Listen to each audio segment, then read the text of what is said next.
A very good morning to all the dear students. Welcome you all in the online classes of English language and literature. Today I am going to explain how to write the notice. Dear students, this is to inform you that notice plays a very important role in securing good marks as well as in practical life. If you choose any kind of the career where you want to just live your life, notice will play definitely a very important role. And most of the students feel difficulty when they just read a question regarding the writing notice. But if your basic concept according to the structure of the writing notice, it will be very much clear in your mind, and after listening and watching it, your concept regarding this will be very much clear, and after watching the question in your question paper regarding the notice, you will be definitely able to write notice. Okay, so let's. तो सबसे पहले इस बात को ये जानेंगे, ये जो एक स्ट्रक्चर बना हुआ है, the line which I have just drawn here, ये आप ये मान के चलो कि ये एक पेज है, एक पेज है या एक मार्जिन होना चाहिए जिसके अंतर्गत या जिसके अंडर में दायरे में you will have to write the things which you want to just inform. Okay, तो बेसिक चीज़ यहाँ पे आप देखो कि नेम ऑफ द इंस्टीट्यूशंस और द ऑर्गेनाइजेशन. पेज के सबसे ऊपरी हिस्से में आपको क्या लिखना है? आपको लिखना है किस इंस्टीट्यूशन से ये नोटिस, जैसे आपका स्कूल का है तो स्कूल का लिखा रहेगा. अगर आप किसी फॉर्म में काम करते हैं तो उस फॉर्म का यहाँ पे नाम you write. This is the first step that you should take at the time of writing a notice. आप यहाँ पे देखो name of the institution, organization. The second one, ठीक उसके बाद there should be a little bit gap between this two things. यहाँ पे proper way में नोटिस लिखा गया है. Student, this very important thing to know about it कि जब भी ये सेकेंड पॉइंट जो आप नोटिस लिखें, ये नोटिस आपको लिखना है और इसको आप कैपिटल में लिखें तो it is so for so good.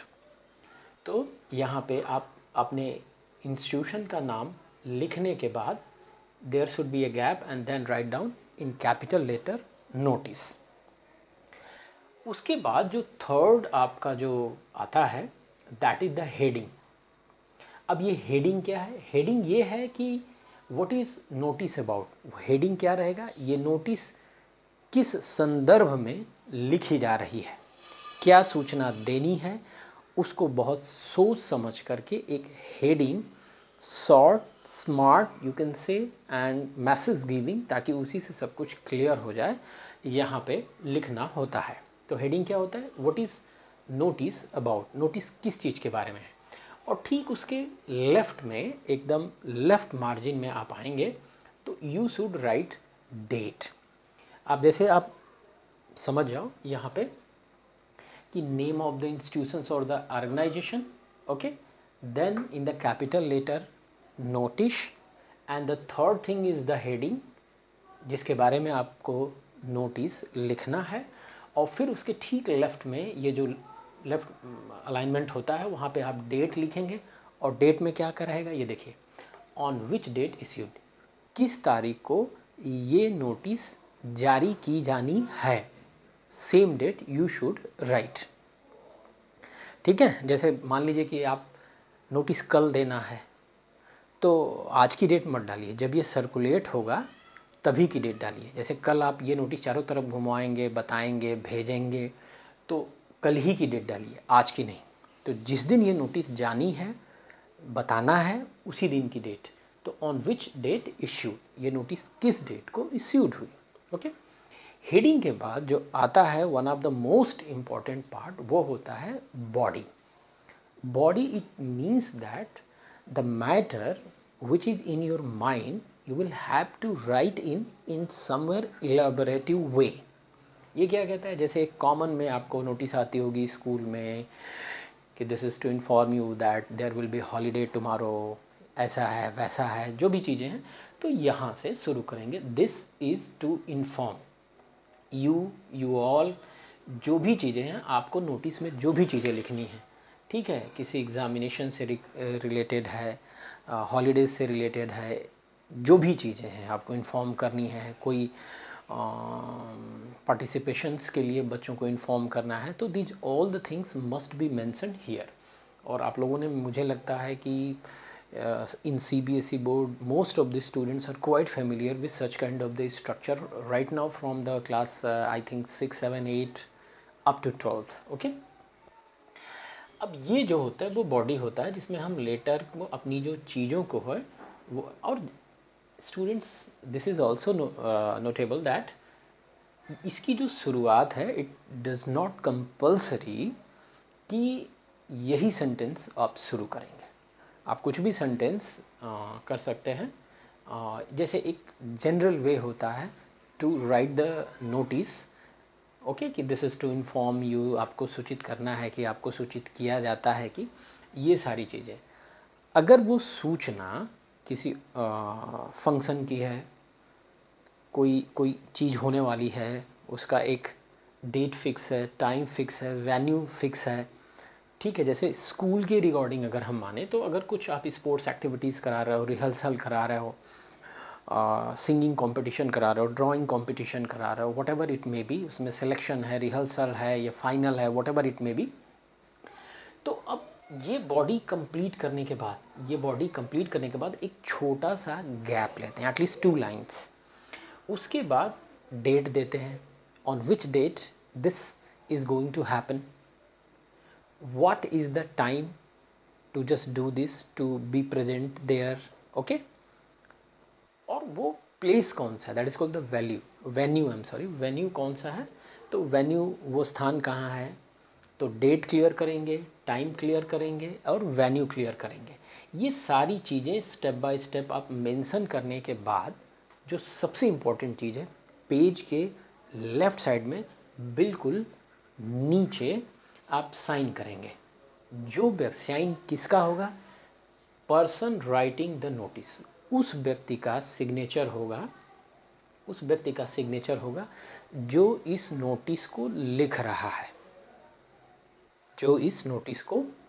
रहा है, जाहिर सी बात है ये नोटिस स्टूडेंट्स को, क्लास मॉनिटर को, ये क्लास टीचर भी दे सकता है, ठीक है। तो उसी का यहाँ पे सिग्नेचर होगा। सिग्नेचर के जस्ट बिलो में उसका फुल नेम होगा ताकि सारे लोग उसको प्रॉपरली जान जाएं, और उनकी डेजिग्नेशन क्या है, the particular person who is composing the notice. मैंने पहले ही बताया, द मॉनिटर हो सकता है, द कोऑर्डिनेटर हो सकता है, the principal and the vice principal, however it may be, it doesn't matter, but the structure must be clear. आपने ये पूरा का पूरा स्ट्रक्चर देखा।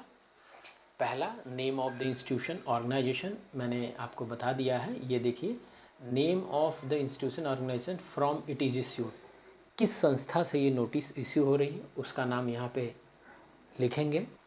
दूसरा है हेडिंग नोटिस, ताकि ये पता चले कि ये एक नोटिस है।